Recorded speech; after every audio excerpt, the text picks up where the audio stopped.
Did you know you have the power to change your life? It all depends on your beliefs. If you have limiting beliefs, you limit yourself. I'm Becky Beach, and I'm here to help you overcome your limiting beliefs so you can design your dream life.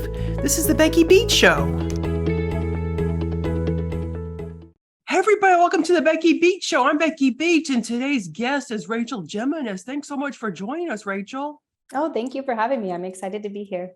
Yes, Rachel is a six-figure Etsy store owner. That's right. That is just incredible. The most I've been making on Etsy is like maybe $500 like a month, at the most. Like I just can't seem to make any more than that.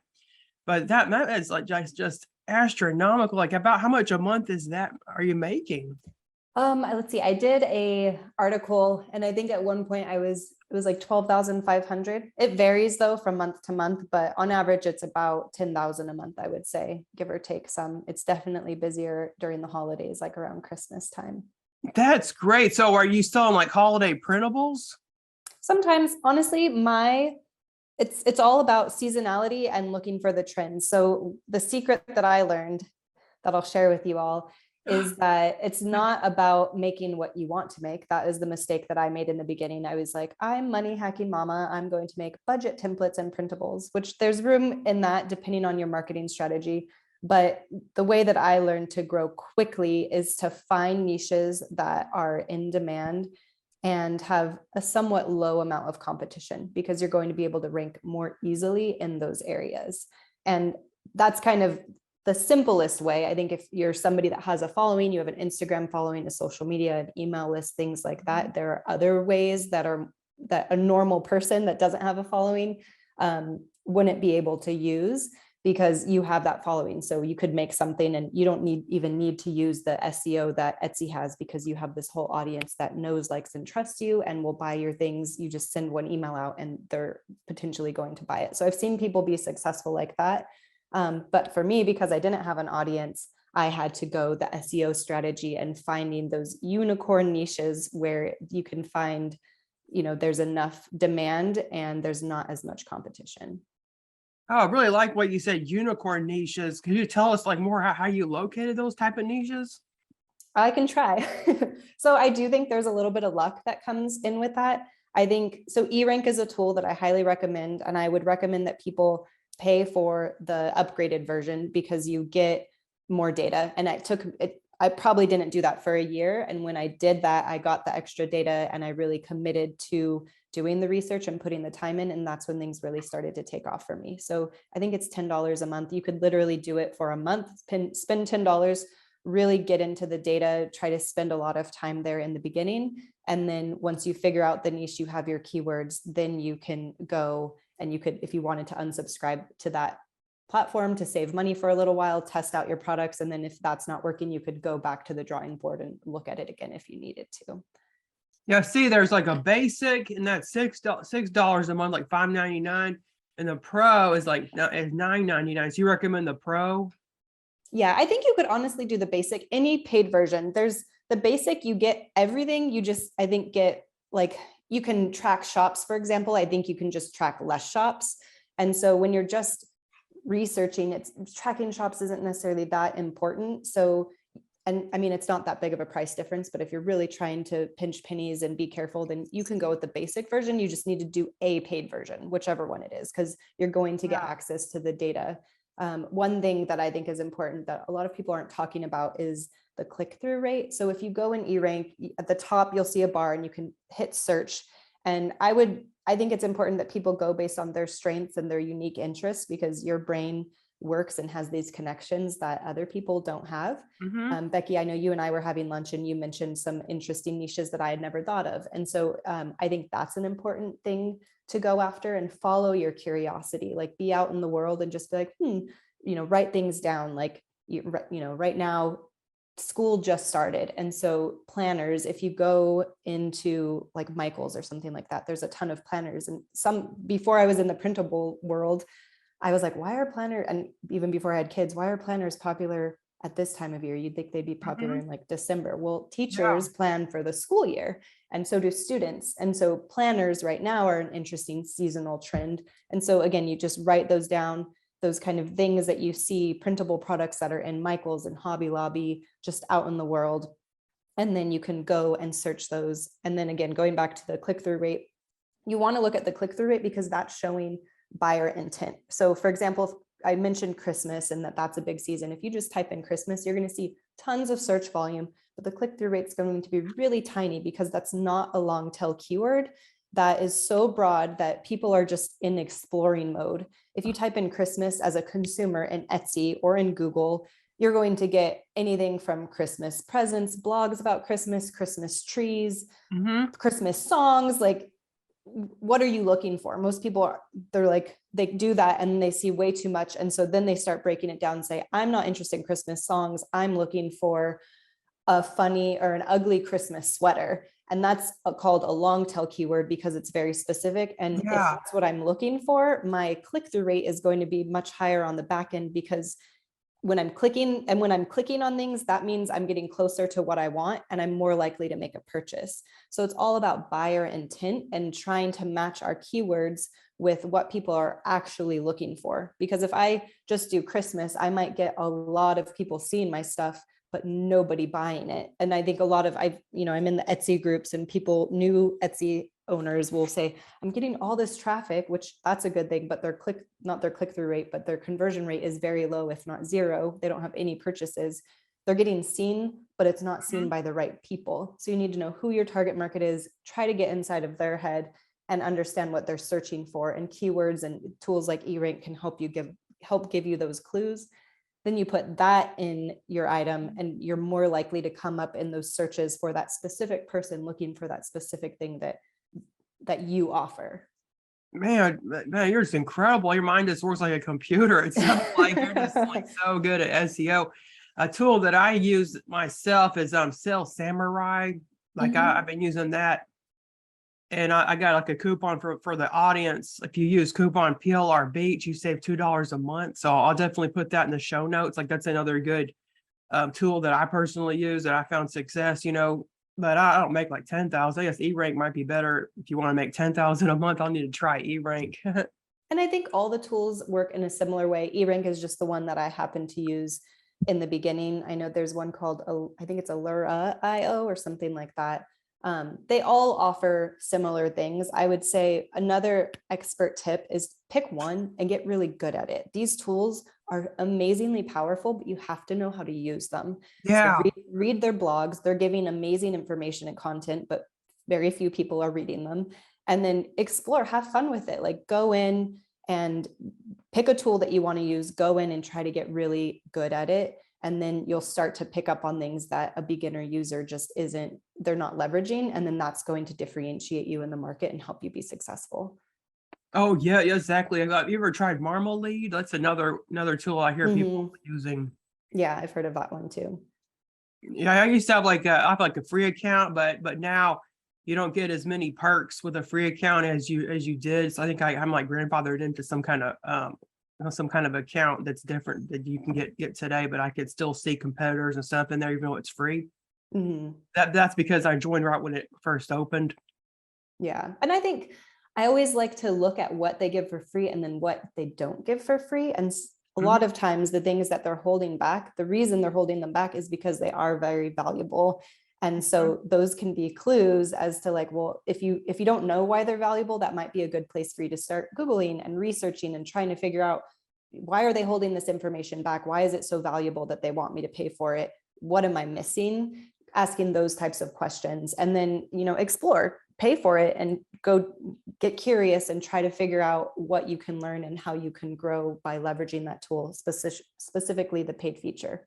And I don't have any coupon codes or anything. I'm not an affiliate of any of these companies. I think eRank doesn't even offer affiliates. So I'm not trying to sell something. I'm just trying to give honest advice that Great. Like that's what really worked for me, is really investing in those tools, because it just gives you an edge that you don't have otherwise. Well, how'd you even get started doing this? Like what's your story? Yeah, so I was working full time. In college administration. I had 2 little kids. I'd always dabbled in side hustles. I've created a couple courses that I launched in person. And I used to work as a business consultant. I worked in personal finance. I did dog sitting as a side hustle. So I was kind of all over the place. I studied business and entrepreneurship, and I also have a background in positive psychology. So I just love to learn. And I've always dabbled in businesses, but nothing ever really stuck for me. I think it's from I think a big change for me was really getting my mindset and attitude fixed and having more of a growth mindset, focusing more on the process rather than the results. That helped a lot. But anyways, I had two small children at home. And when I had my daughter, it was during COVID around 2020, about 9 months or a year earlier, I had invested in a course to help me create a blog, which my blog is Money Hacking Mama, and then also create an Etsy store. And I did those both at the same time. So I think I created the Etsy store first in like a month and threw a couple products out there just to see what would happen. And then I created my blog, and blogging is good. And you've had amazing success with your blog, Becky, but it does take a lot of time and investment. And sometimes the results don't come for a long time. And so then, I think I burnt out a little bit doing all those things, and I just focused on work and my son. And then that was, I think, when my son was a baby. And then about a year and a half later is when I was pregnant with my daughter and eventually had her. And I was just on maternity leave thinking like, I just don't really want to go back to work. Or if I do go back, I don't want to go back. I don't want to work the rest of my life. I have studied entrepreneurship. I've done side hustles. I should be good at this. Why hasn't anything stuck? And then I really got serious with myself and tried to ask some deep questions like, well, you're being a little ADHD, Rachel, and you're all over the place. Maybe you need to focus. And I do think I had gone through a positive psych program. I was studying that in college at the time. So again, I was busy in ADHD. But I do think a lot of what I was learning from that program helped shift my mindset. And I started focusing more on my strengths and the things that I was good at. And even just believing myself and trying to have grit and not give up. And so rather than spreading myself too thin across, trying to create an audience on Instagram and trying to keep up with the blog, I tried to assess everything that I was doing. And the one thing that was making the most money with the least amount of effort was Etsy. I was probably making about $50 a month, and I hadn't touched it. It was just kind of happening automatically. Yeah, that's cool. And I was running a little bit of ads, but everything was profitable. So I was like, well, what if I doubled down and I really just tried to get good at Etsy and just focused on that and ignored everything else until I figured this out? So that was my goal. I decided to focus. I really went deep into figuring out how to make Etsy work. And I would say after a couple months, I went from about $50 a month to $800. So that was a huge jump. And then it went from 800 to like 5,000.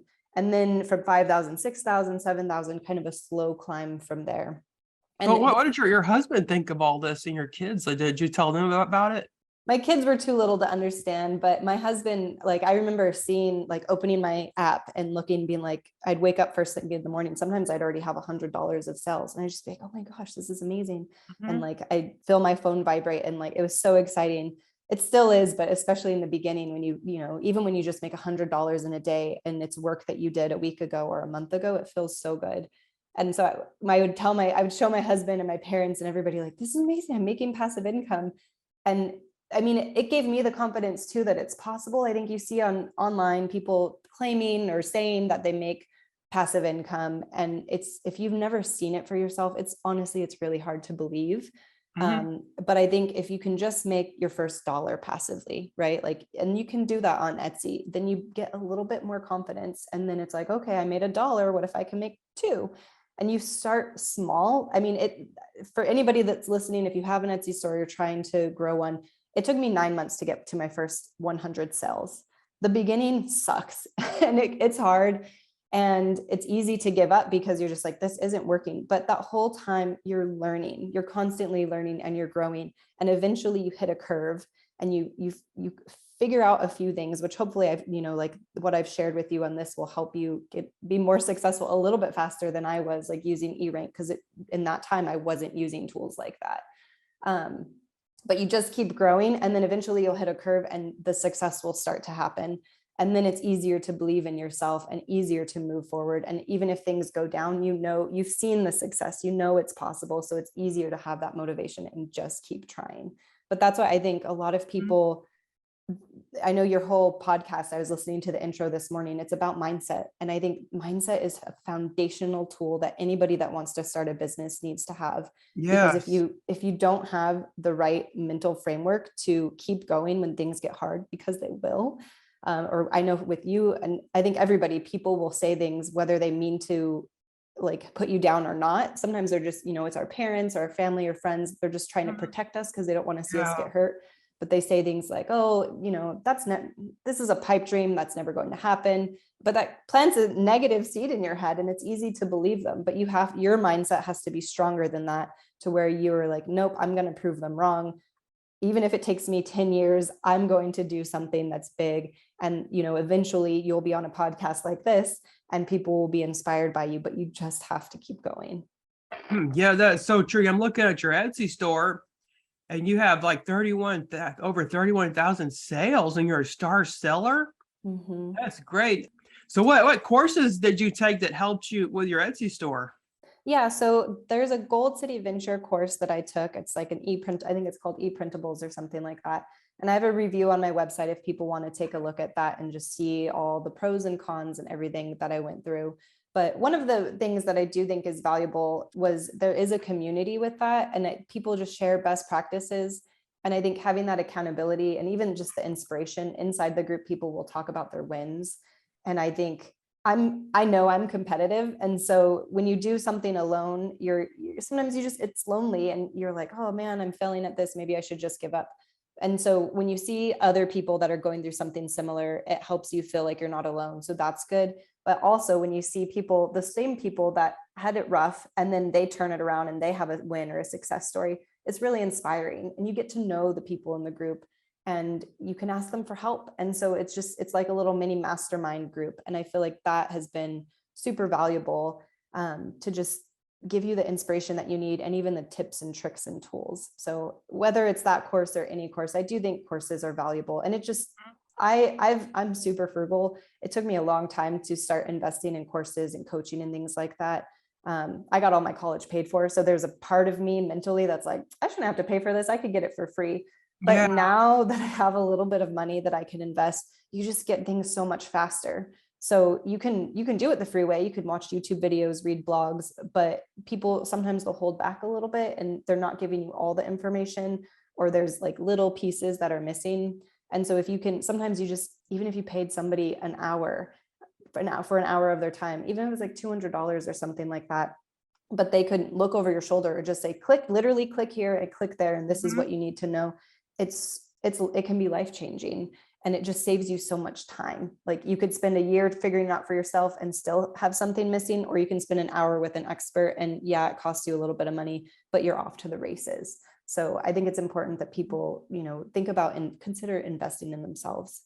Yeah, I really love that you said that because when I first started, the only thing I knew was about like web development and web design because that's what I studied in school in graphic design. So I knew nothing about marketing and business.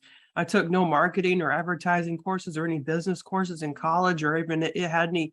I never even studied that anywhere. So I started, buying courses, and I spent like $5,000 in courses my first year of working on my blog.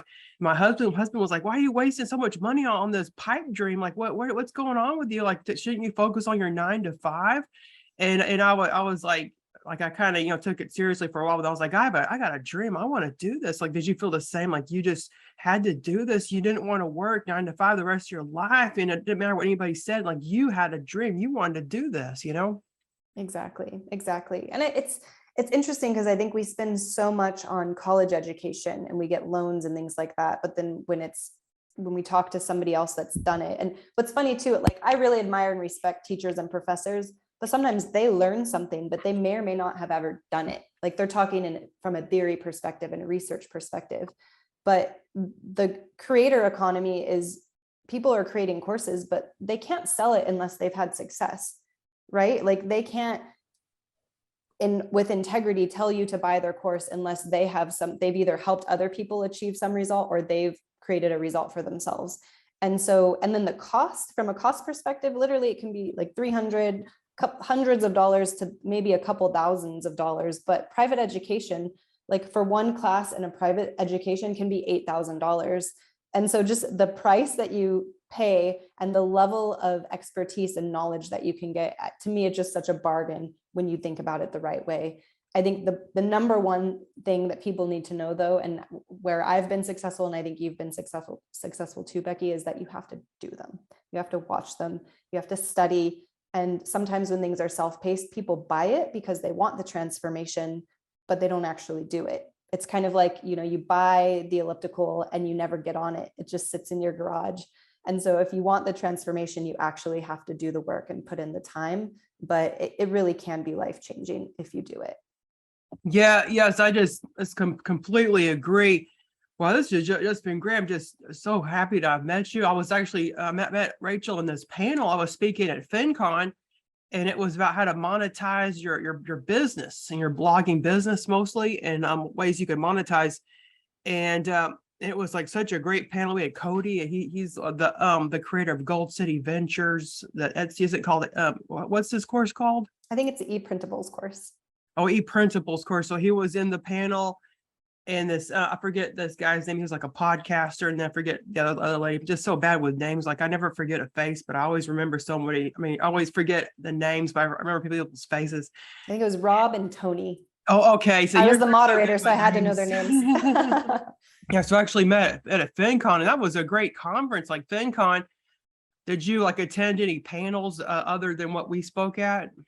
Oh yeah, I went to so many of the things. I'm excited to watch the recordings, but I went to one about freelancing that was really good. And one thing that I'll share that was kind of an aha for me, for people that want to start a business or have one. I went to a panel about freelancing, and there's this woman making $200,000 a year. And I look up to her and admire her. And I was just blown away by what she was doing. And she admitted that she has imposter syndrome. She's making $200,000 a year, getting paid a great income to freelance write, pitching people, and she still struggles with imposter syndrome and thinking that her work isn't good enough. So I don't know if it's a woman thing or if it's just a human thing, but it's so easy to let the world kind of put you down and make you think that you're not good enough. But I think you have to prove it wrong, prove the world wrong, prove everybody wrong, prove yourself wrong. And literally it can just be 5 minutes of courage. Like if you wanted to be a freelance writer and you need to pitch somebody, like a question I've been toying with lately is, what would I do today if I were brave?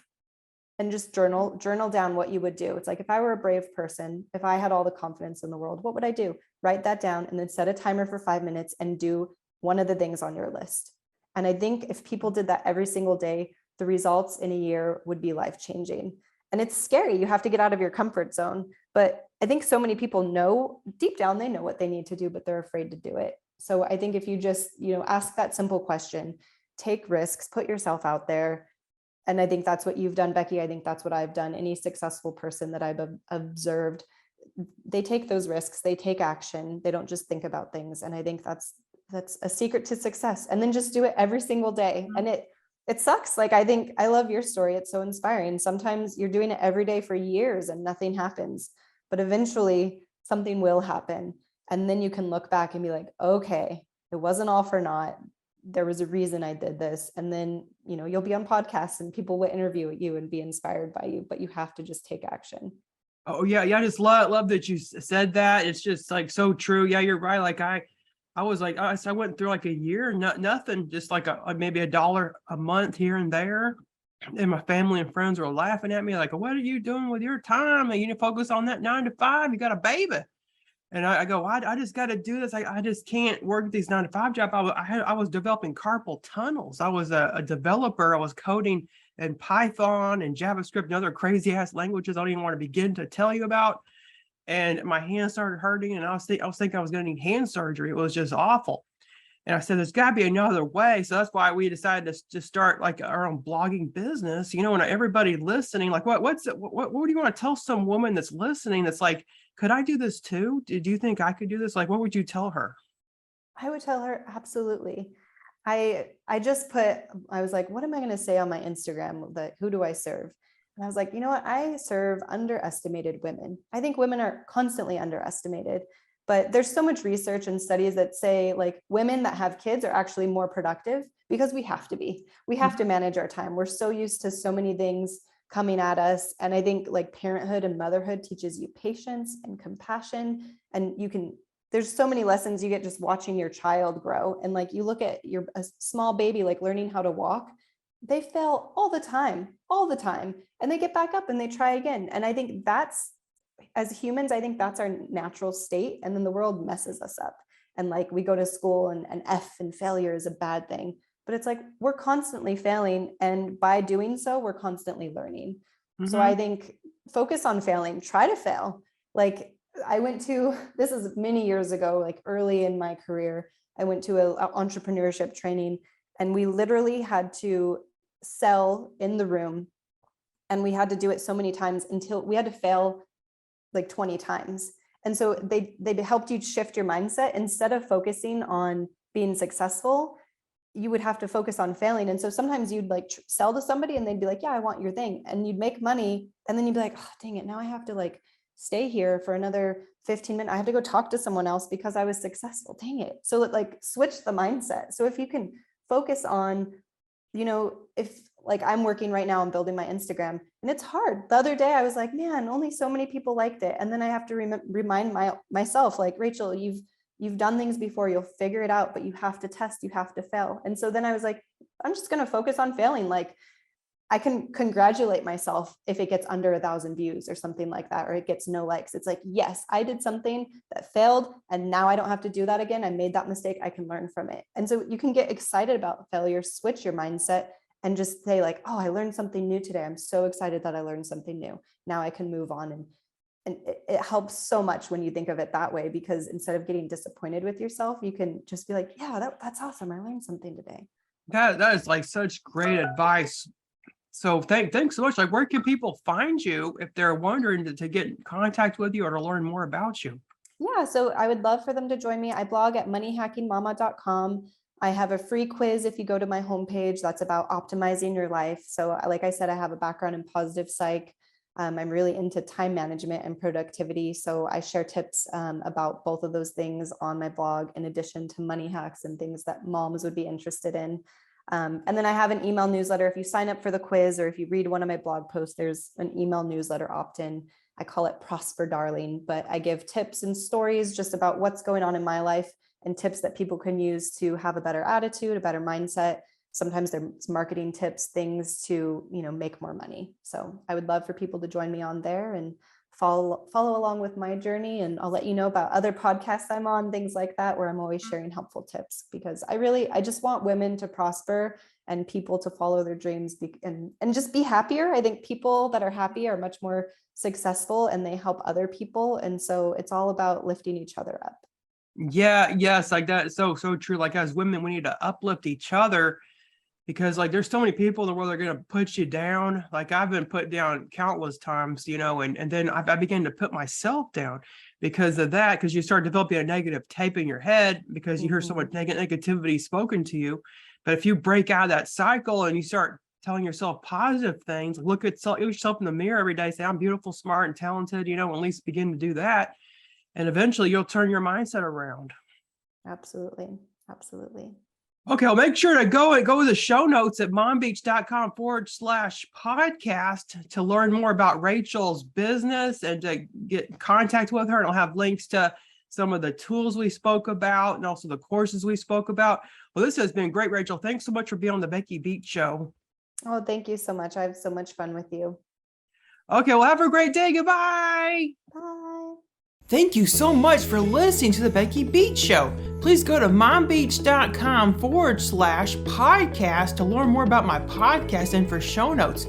If you want a 2022 free printable goal planner, please go to mombeach.com/subscribe. I hope you enjoyed today's episode. Have a great day. Goodbye.